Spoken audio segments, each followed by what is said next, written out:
So first of all, congratulations on the film, and I wanted to ask, because of you, Lewis, what is it about this character, the physical embodiment of anger, that you think makes him so fun to play?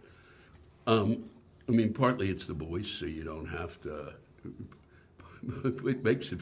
Partly it's fun because essentially you get to play one note, but a thousand different ways. That's really great.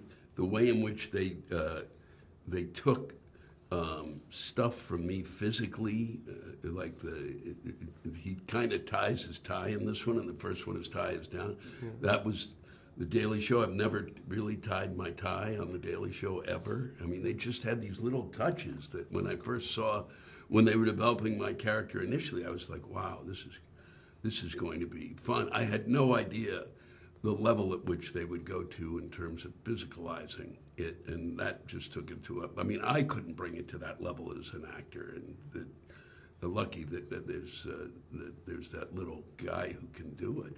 Yeah, of course, and I feel like this is one of those characters where I feel like you're perfectly cast in, and I can say the same about you, Paul, as embarrassment. So, in the nicest way possible. Not to say that you're, listen, I've been called much worse. So.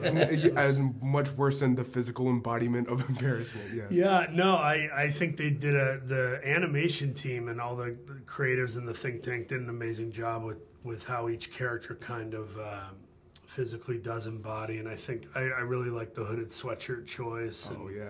And almost too, I'm looking at your press pass, and his pigmentation's kind of pink and kind of purple, and it's like it's almost like somebody holding in a breath or something. It's really I agree. It's really smart. But that's the thing, you're playing this character, but embarrassment doesn't even have that much dialogue in the film.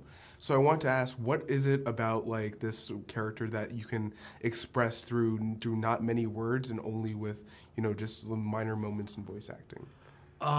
Yeah, you just try to get creative and to honor the moment in the moment, and I think I always start a little bit lower, like let's keep it real, and then let's build up and get a little more broad and give every kind of palette or color that there is within that emotion or that moment. So thankfully they let me throw a bunch of stuff at the wall and they found what stuck, Oh, I love that.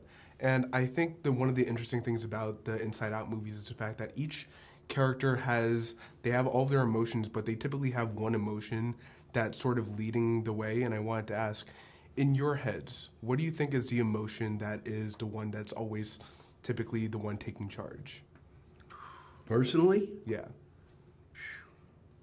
I don't know if I like. Is there an emotion called nap? No, I think that's a good one. I mean, hey, I feel that all the time. I know. Yeah. The universal emotion, nap right. time. Yeah. I'm always just in a weird dual race between prioritizing love and prioritizing self-amusement. They kind of run in the same parallel.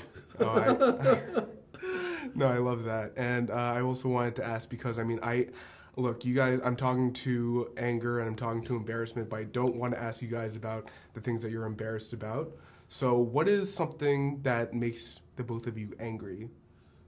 I mean, what makes me angry is stupid authoritarian people who actually think that have no concept of how to delegate responsibility and decide that they're going to take all of the responsibility on, and they're appallingly bad at it, which is most of the folks in charge of practically everything.